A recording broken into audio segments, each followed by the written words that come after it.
Halo guys, welcome back to Korea Remit bersama orang Korea yang medok.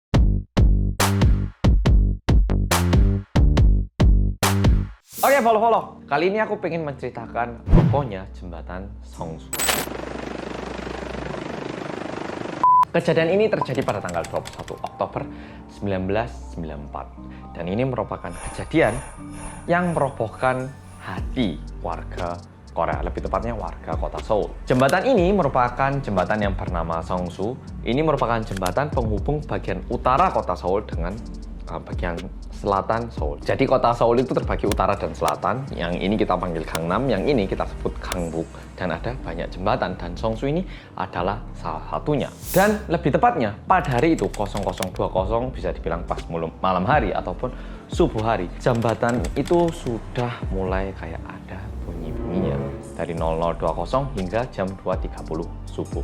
Sehingga cukup banyak pengendara-pengendara yang melintasi jembatan itu lapor ke pemerintah Seoul. Meskipun cukup banyak komplain ataupun masukan-masukan yang masuk, pada awalnya pemerintah Seoul tidak mengambil sebuah keputusan ataupun tindakan yang cukup keras untuk menutup jalan ataupun melakukan suatu tindakan lainnya. Dan ini dibiarkan saja bahkan hingga pukul 6 pagi. Dan tepatnya pada pukul 7.38 di segmen 10 dan 11 jembatan Seongsu terjadilah kerobohan. Mobil-mobil yang lagi melintas pada waktu itu ada beberapa jenis, yaitu Kia Vesta, Kia Xenia, dan juga Kia Pride. 3 mobil ini lagi di tengah jembatan dan jatuh, amblas, dan masuk ke Sungai Han. Sedangkan ada 2 mobil lain yang menggantung di ujung, yang kayak di film-film itu, mereka udah kayak gini, yaitu mobil Daewoo Remang dan juga Hyundai Excel. Tapi mereka memang sempat gantung, tapi 2 mobil ini pun juga ikut jatuh dan masuk ke dalam air. Dan hal ini mengakibatkan 3 orang di dalam mobil itu meninggal karena mereka tidak berhasil melarikan diri dari mobil, karena mereka itu bisa dibilang terperangkap di dalam mobil yang masuk ke dalam air. Tidak selesai di situ, ada satu bis yang kebetulan mau melewati jembatan itu, dan untungnya supir bis berhasil melihat kalau jembatan itu roboh, sehingga pak supirnya itu langsung nempel. Tapi mungkin yang pernah nyetir bis tahu ya, ataupun pernah main game nyetir bis ya, ngerem mobil bis itu berbeda banget dengan mengerem mobil-mobil kecil biasanya, apalagi dalam kecepatan yang cukup tinggi, apalagi ngangkut orang yang banyak kayak truk-truk gitu. Mobil-mobil seperti ini membutuhkan waktu yang lebih banyak lagi untuk ngerem dibandingkan mobil-mobil lainnya. Kayak sepeda motor ataupun mobil biasa, kita bisa lah ngerem shit gitu ya. Tapi kalau bis mau berhenti langsung, apa bisa? Tidak semudah itu. Pak, bisnya ini udah ngerem, udah nyepot gitu ya, ngedrift, udah sebisa mungkin Pak bisnya ini mencoba untuk mengontrol bis agar tidak masuk ke sungai. Tetapi mobil itu pas, bis ini berhenti pas kayak gini. Roda belakangnya itu udah kayak mau jatuh, sedangkan roda depannya udah melayang. Istilahnya gantung kayak gini. Dan di situasi ini, bapak supir bis pun juga bingung harus gimana. Penumpang di dalam bis pun waktu itu cukup banyak. Mungkin mereka udah melakukan apapun yang bisa mereka lakukan agar bisnya ini tidak jatuh. Tapi hal yang tidak kita harapkan ini terjadi. Perlahan bisnya ini mulai tergelincir dan masuk ke Sungai Han. Dan bisnya ini jatuh dalam posisi terbalik kayak gini. Dan menatap permukaan air itu lurus kayak gini. Dan akibat hentakan yang begitu kencang, bis ini mengalami kerusakan yang cukup parah, khususnya di bagian jendela dan juga figura jendelanya. Jadi kalau bis kan ada penahan jendelanya. Ketika dia jatuh terbalik, jendelanya itu langsung pecah. Tidak cuma itu, penumpang yang lagi ada di dalam mobil pun gimana? Kalau misalnya bisnya terbalik ini, mereka akan jatuh menatap atap mobil dengan kepalanya. Dan itu mengakibatkan cukup banyak korban jiwa yang meninggal waktu itu. Ini juga mengakibatkan orang-orang yang ada di sekitar itu menjadi lebih takut dan lebih sedih. Sedangkan supir bis yang sudah berusaha sekeras mungkin untuk menghentikan bis ini juga terjepit di dalam bis itu. Dia tidak bisa berbuat apa-apa dan meninggal di tempat itu. Dan bahkan diakibatkan pecahnya jendela yang ada di sebelah mereka, cukup banyak penumpang yang tangan dan kakinya tersayat dan bahkan terpotong. Dan ini mengakibatkan Sungai Han penuh dengan darah dan juga cukup banyak barang-barang yang berlumuran darah karena cedera yang mereka alami ini. Dan yang lebih menyedihkan lagi adalah kebetulan satu rekan kerjanya itu juga lagi nyetir di belakang bis itu.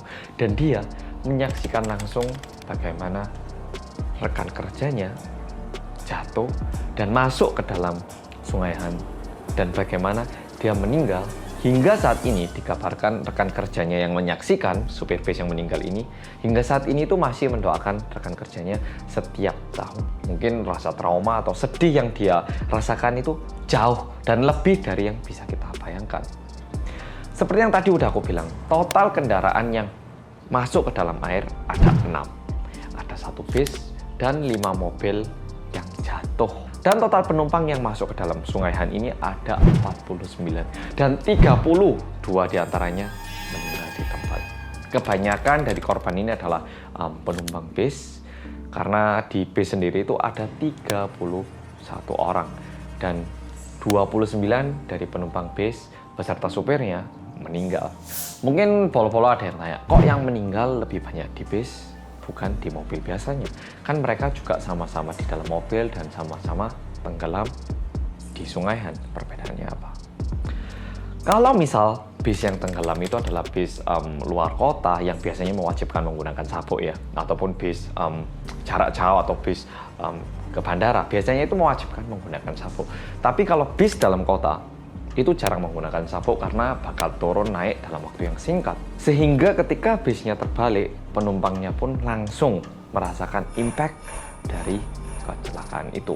Dan ini mengakibatkan cukup banyak penumpang berakhir dengan kematian. Dan 3 orang lain adalah seperti yang udah aku sampaikan di awal video tadi, bukan di awal ya, lebih awal tadi, adalah 3 penumpang mobil biasa ataupun mobil sedan yang tenggelam dan mereka sendiri pun terperangkap di dalam mobil karena air mulai masuk sedangkan mereka tidak berhasil keluar dari mobil, alias mati tenggelam di dalam mobilnya sendiri dikarenakan kehabisan nafas. Oke, by the way, polo-polo masih ingat nggak jam kejadiannya ini tadi jam berapa?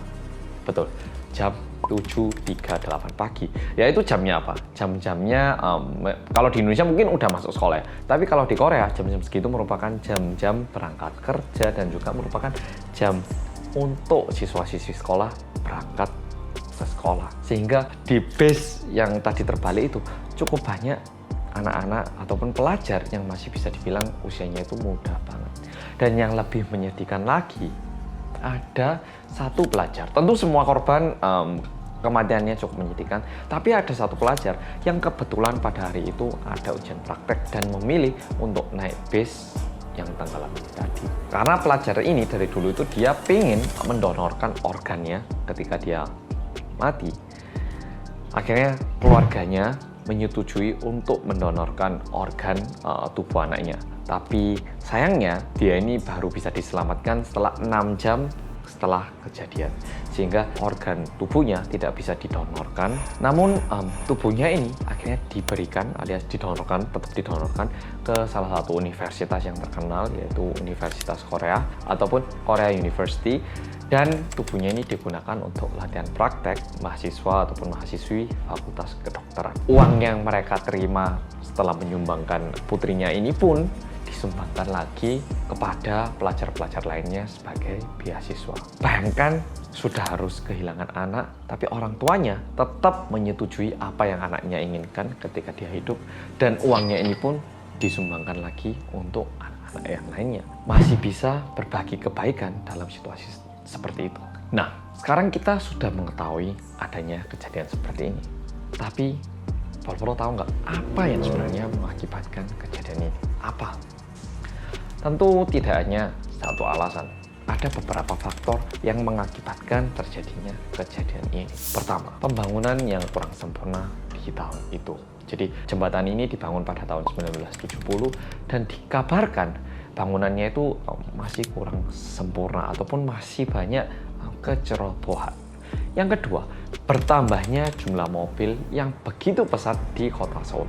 Perkiraan jumlah mobil yang lewat atau melintasi jembatan itu per hari adalah 80.000. Tetapi diakibatkan penambahan jumlah mobil yang begitu pesat yang melewati jembatan ini, per harinya itu mencapai angka 160.000 mobil, alias 2 kali lipat dari angka yang mereka pikirkan atau prediksikan. Dan ketiga, ditambah lagi dengan truk ataupun mobil-mobil besar yang sering melewati jembatan ini. Dan memang pemerintah Seoul tahu bahwa bakal banyak mobil-mobil yang melewati ini. Tapi pemerintah memprediksi mobil-mobil yang berbobot sekitar 16 ton. Tapi kebetulan juga di dekat daerah situ ada satu pabrik Remicon yang membuat seringkali mobil-mobil besar berbobot sekitar 25 ton melewati jembatan itu. Dan udah gitu, pada waktu itu pemerintah Seoul pun sedikit kurang dalam melakukan perawatan. Yang bisa dibilang perawatan rutinnya itu sedikit diundur ataupun biayanya mungkin dipotong-potong. Dan alasan yang terakhir adalah teknik pembangunan yang masih kurang canggih. Gak seperti sekarang. Kalau Polo-Polo tahu, di Malaysia ada Twin Tower, di Singapura ada Marina Bay. Itu sebenarnya merupakan buatan dari perusahaan Korea. Tapi pada waktu itu masih belum memiliki skill-skill ataupun teknik yang cukup baik dalam membangun jembatan. Mungkin kejadian kali ini adalah kejadian yang begitu menyedihkan. Tetapi yang lebih menyeramkan lagi adalah kejadian yang aku ceritakan hari ini masih mungkin dan kemungkinannya besar untuk terjadi pada saat ini. Sekarang ini kita itu sering banget melewati jembatan ataupun infrastruktur lainnya yang dibangun. Dan bahkan kita juga nggak tahu gitu loh kadang. Mobil-mobil besar seperti ini ataupun mobil-mobilku boleh nggak sih lewat jalan ini? Oh mungkin boleh.